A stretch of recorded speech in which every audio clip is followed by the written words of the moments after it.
Assalamualaikum warahmatullahi wabarakatuh.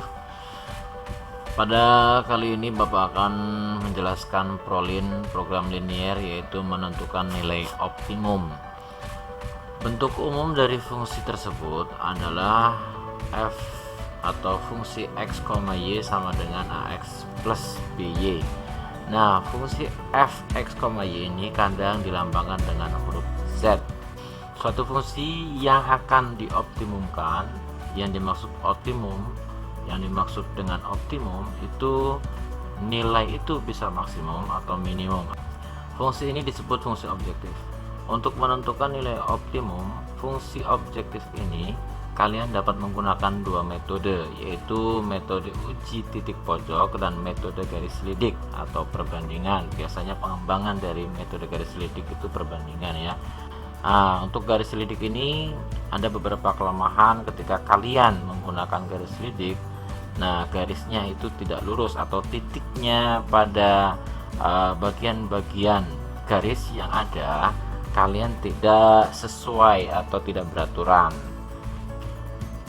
Untuk menentukan nilai optimum fungsi objektif dengan menggunakan metode uji titik pojok dilakukan langkah-langkah berikut. Yang pertama, kalau kalian berupa soalnya soal cerita, biasanya kalian disuruh untuk membuat model matematika, atau mungkin bisa jadi berupa gambar. Itu pun kalian harus membuat model matematikanya yang berupa sistem pertidaksamaan kuadrat ya. Kenapa? Karena nanti ada beberapa titik yang mungkin titik pojok tersebut harus kalian kerjakan dengan menggunakan sistem persamaan linear dua variabel. Itu kalian mencari titik perpotongan antara persamaan yang pertama dengan yang kedua. Setelah itu kalian gambar daerah penyelesaian. Ketika di situ kalian sudah menentukan model matematikanya, kalian harus mencari DP daerah penyelesaian yang pada pertemuan pertama antara tahap 1 dan kedua ini sudah dijelaskan. Nah, langkah yang selanjutnya yaitu tentukan titik pojok dari daerah penyelesaian.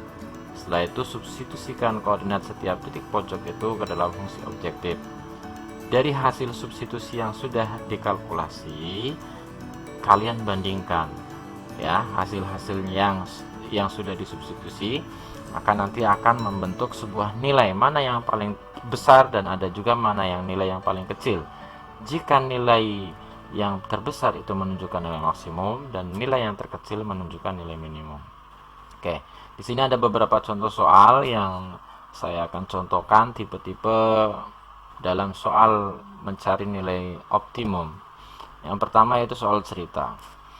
Seorang pedagang kopi keliling membeli dua jenis kopi. Harga sebungkus kopi jenis A 1.500 dan sebungkus kopi jenis B 2.000. Pedagang tersebut kemudian menjual kopi jenis A dengan harga 2.000 per bungkus dan kopi jenis B dengan harga 2.300 per bungkus.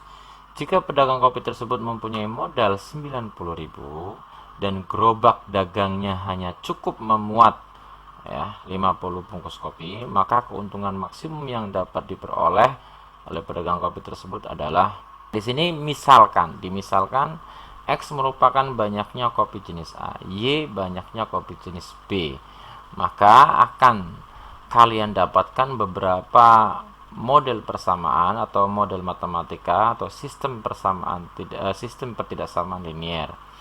Yang pertama di sini X plus Y lebih kecil sama dengan 50. Nah, ini berarti kalian ambil dari kalimatnya mana? Gerobak dagangnya hanya cukup memuat 50 bungkus kopi. Ya. Nah, selanjutnya dari harga ini ada dua jenis ya. Hati-hati untuk memasangkan model matematikanya. Nah, kalau kalian lihat di sini ada 2000, ada 2300. Ada pasangan kalimat pertama harga sebungkus kopi jenis A dan harga komis jenis B. Nah, di sini ada sebuah modal. Jadi ketika kalian mau menganalisa terlebih dahulu, kalian harus memperhatikan kalimatnya.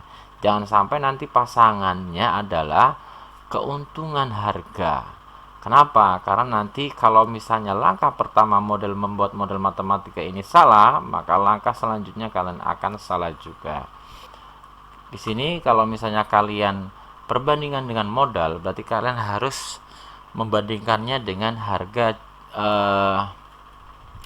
bungkus kopi ketika kalian membeli. Oke. 90.000 ini merupakan modal. Modal kalau misalnya kita satukan dengan belinya ya, harga belinya berarti 1.500, harga yang kopi A ya, dan kopi B nya adalah 2.000. Sehingga kalau misalnya kita melihat harga jual di sini 2.000 dan yang A-nya 2.000 dan B-nya itu 2.300, maka nanti kalau ditanya keuntungan maksimum berarti kita harus mencari keuntungan setiap jenis kopi A dan kopi B. Nah, berarti kalau misalnya kalian mau langsung boleh, berarti oh iya 1.500 dengan 2.000 ini kita pasangkan dengan 90.000 yang berhubungan dengan modal, karena modal itu hubungannya dengan ketika kita membeli sebuah barang. Nah, untuk fungsi objektif berarti kalian hubungannya apa? Ada harga jual, ada harga beli. Berarti kalau misalnya di sini hanya 2.000 harga jual, membelinya 1.500, berarti untungnya adalah 500. Sehingga fungsi objektif di sini 500x ya. Nah, sedangkan harga kopi B 2.000 jualnya, ya belinya 2.000, jualnya 2.300, berarti keuntungannya 300 Y. Jadi kalau misalnya kalian di sini masih bingung, kalian harus ya mungkin untuk cara mempermudahnya mungkin menggunakan ini ya, menggunakan tabel lah ya. Kalian bisa menggunakan metode tabel, berarti seperti yang awal Bapak jelaskan ya. Oke. Ada misalnya di sini kopi A ya, kopi B. Oke. Nah, di sini saya tambah satu lagi kolom kapasitas. Nah, jadi kalau misalnya kita ibaratkan kopi A adalah X, ya kan? Kopi B-nya adalah Y, maka kalau kita kaitkan dengan kalimat yang pertama, harga sebuah bungkus, seorang pedagang kopi keliling membeli 2 jenis kopi. Belinya apa nih? Kopi A yang dengan harga belinya 1.500, ya kan? Nah, kopi B-nya 2.000. Nah, harga jual itu berarti kan berkaitan dengan modal, ya kan? Berarti 90.000. Artinya kalian di sini harus bisa menganalisa mana pasangan-pasangan yang harus kalian terapkan untuk menjadi model matematikanya ya. Oke. Nah, kalimat yang kedua ini kan berarti kan pedagang tersebut kemudian menjual kopi A dengan harga. Berarti ini penjualan itu nanti hubungannya dengan apa? Oh, ada pertanyaan keuntungan nih. Ya, keuntungan. Ya, makanya nanti ini menjadi sebuah fungsi objektif. Belinya 1.500 untuk kopi A, ya kan? Jualnya berapa harga jualnya? 2.000. Nah, harga jualnya 2.000. Berarti nanti mendapat keuntungan berapa? Berarti 1.500 dan ke 2.000 berarti untungnya 500. Apa nih? 500 untuk kopi A yang dimisalkan X gitu ya. Nah, harga selanjutnya belinya 2.000 ya kan, jualnya adalah 2.300. Berarti berapa untungnya? 300. Untuk kopi B, apa kopi B dimisalkan dengan Y gitu ya. Nah, ada kalimat terakhir ini ya. Kalimat terakhir ini sih, gerobak dagang hanya cukup menampung 5 bungkus kopi saja.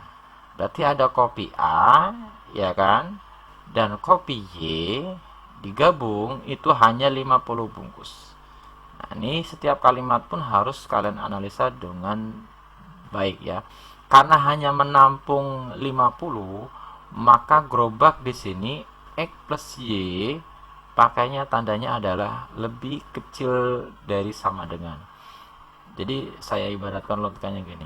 Seandainya gerobak itu ada kopi A, kopi B, misalnya nampungnya itu hanya 50, mungkin nggak lebih dari 50, nggak mungkin ya. Boleh nggak pas? Boleh. Boleh nggak kurang? Boleh. Jadi nggak boleh lebih, sehingga di sini tandanya adalah Tandanya di sini adalah lebih kecil dari sama dengan. Oke, ini maaf. 1500X ditambah 2000Y lebih kecil sama dengan 90. Kenapa lebih kecil sama dengan 90? Karena kita modalnya 90.000.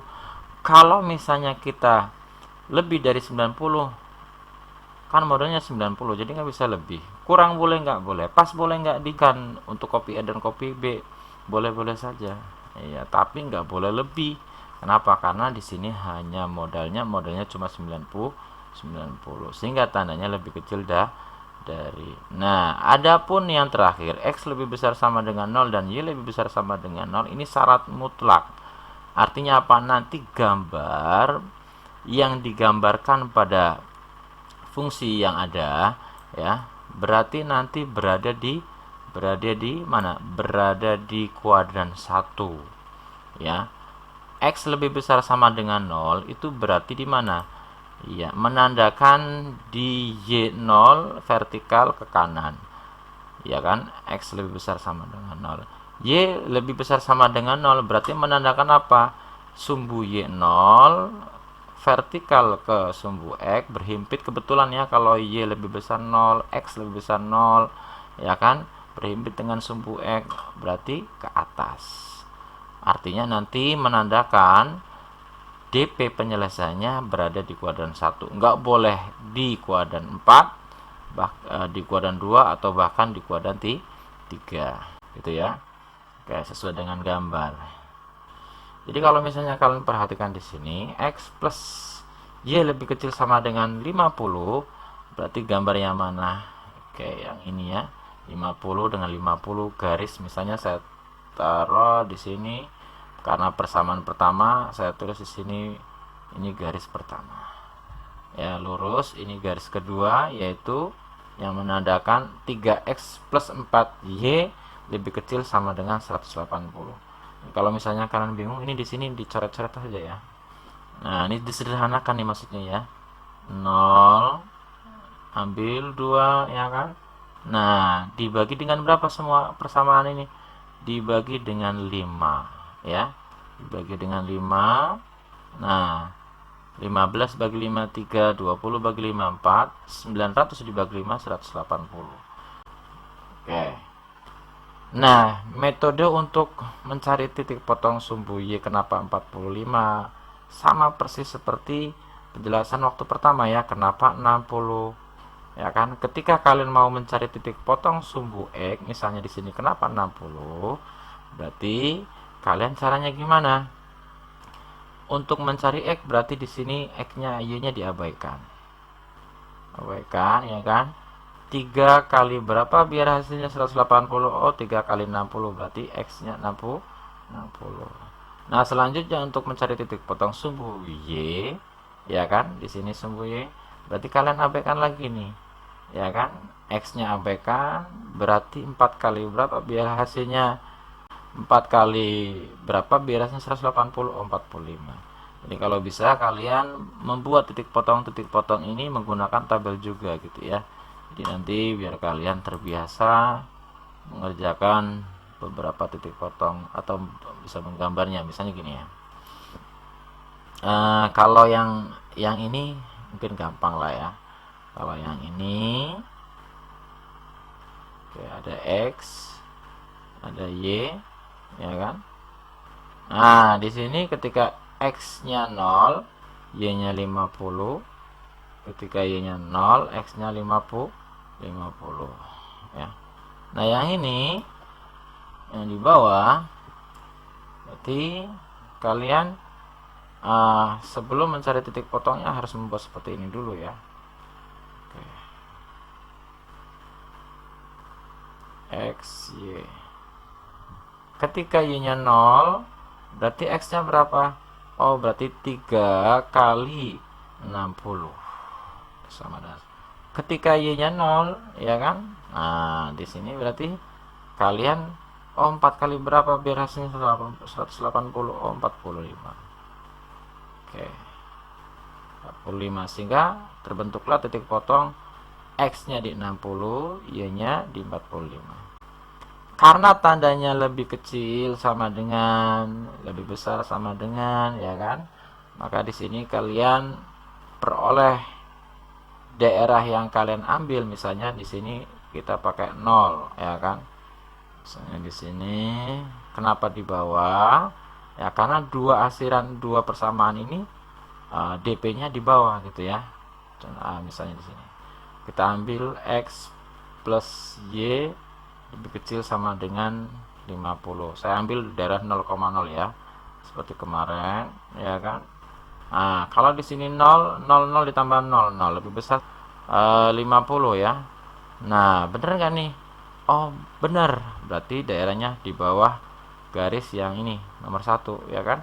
Nah, karena saya ngambilnya yaitu daerah yang ada 0,0 gitu ya. Nah, selanjutnya di situ 3x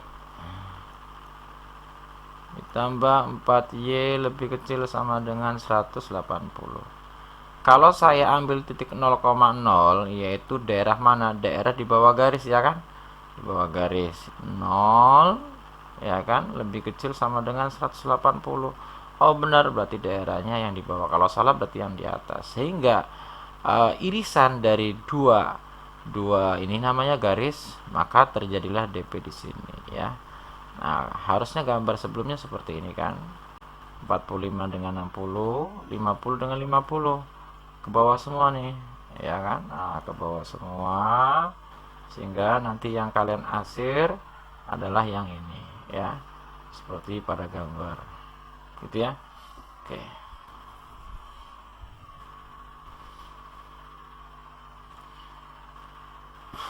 Nah, berarti titik pojok yang ada pada DP itu berapa aja? Ada beberapa kemungkinan titik pojok tadi ya. Titik pojok yang mungkin kalian masukkan ke dalam fungsi objektif adalah, nah kebetulan ini 45 sudah saya lingkar ya. Titik pojoknya berarti yang kita ambil, titik pojoknya sesuai dengan DP pojok ya. Berarti titik pojoknya ini berarti berapa? 0,45. Ini berapa? 50,0. Dan titik perpotongan antara garis pertama dan garis kedua yang belum kita ketahui A, B, C gitu ya. Di sini titik A, di sini titik B ya kan, di sini titik C. Nah, B belum diketahui. Untuk mengetahui titik perpotongan dua garis ini, berarti kalian bisa mencari dengan dua persamaan ini, kita eliminasi dan substitusi, atau dua-duanya disubstitusi ya, atau campuran antara eliminasi dan substitusi. Oke. Nah, tadi kan persamaannya, kalau ini menggunakan substitusi ya. Persamaan yang pertama kan X plus Y sama dengan 50 ya kan. Persamaan yang kedua 3X plus 4Y sama dengan 180. Untuk cara ini berarti substitusi, berarti ubah Y nya ke X plus Y diubah ke bentuk Y sama dengan 50 dikurangi X, baru disubstitusi ke persamaan kedua. Ini persamaan pertama, ini kedua, baru persamaan pertama ya kan, disubstitusi ke persamaan 2. Nah, persamaan pertama kan persamaan kedua 3x plus 4y sama dengan 180. Karena y-nya bernilai 50 kurangi x, digantilah di sini 4 kali 50 min X sama dengan 180. Nah, ya kan? Nah, di sini saya kasih jelasan lagi. 3X ditambah berapa? 4 kali 50 200 ya kan? Min 4X sama dengan 180. Gitu ya. X min 4X berarti 180 dikurangi 200 gitu ya.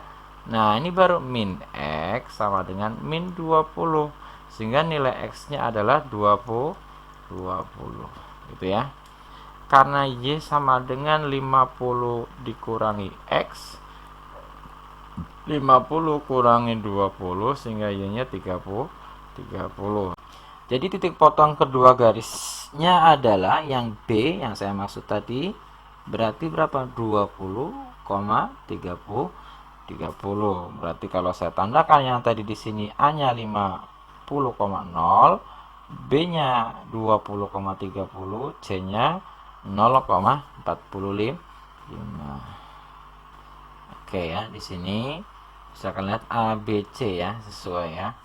Nah, 0 boleh nggak masuk? Sebenarnya sih boleh-boleh saja, tapi kalau misalnya kita mencari nilai maksimum, udahlah nggak usah ya, karena nanti pasti paling kecil 0.